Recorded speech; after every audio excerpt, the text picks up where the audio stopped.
लालची मिठाई वाला पंचतंत्र कहानी। एक बार की बात है, दिनपुर गांव में सोहन नाम का एक मिठाई वाला था। उसकी मिठाई की दुकान पूरे गांव में प्रसिद्ध थी। सभी उसकी दुकान से आकर मिठाई लेकर जाते थे। सोहन और उसकी पत्नी शुद्ध देसी घी की मिठाई बनाकर बेचते थे, जो कि सभी को पसंद थी। बहुत मिठाई की बिक्री के कारण उसकी दुकान अच्छी चल रही थी, जिससे उसको काफी मुनाफा भी हो रहा था। लेकिन सोहन फिर भी अपनी कमाई से खुश नहीं था। वह और कमाई करना चाहता था। उसने बहुत सोचा और एक तरकीब निकाली। वह शहर जाकर एक चुंबक का टुकड़ा लेकर आ गया, जो कि उसने अपने तराजू पर लगा दी, जिससे वह घपला कर सके। जिसके बाद एक ग्राहक आया और उसने 1 किलो जलेबी के लिए सोहन को बोला। सोहन ने चुंबक को लगाकर जलेबी तोल कर दे दी, जिससे उसको ज्यादा मुनाफा हुआ।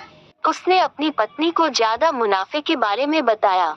उसकी पत्नी ने सोहन से इसका कारण पूछा तो उसने चुंबक वाली बात बता दी।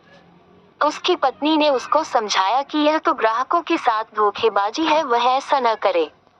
लेकिन सोहन कहाँ मानने वाला था। उसने ये काम चालू रखा, क्योंकि उसको बहुत ज्यादा मुनाफा जो हो रहा था।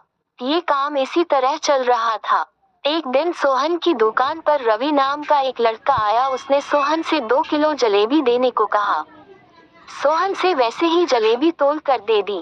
रवि ने जब जलेबी को देखा तो सोहन को बोला, ये तो कम लग रही है, क्या आप इसको दोबारा तोल सकते हैं? इस पर सोहन गुस्सा हो गया और रवि को बोला, मुझे और भी बहुत काम है।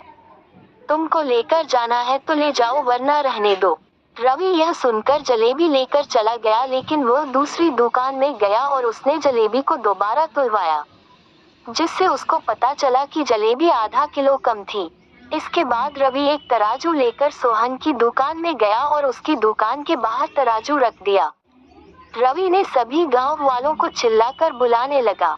ये देखकर सोहन डर गया और रवि से बोला, यह क्या तमाशा लगा रखा है?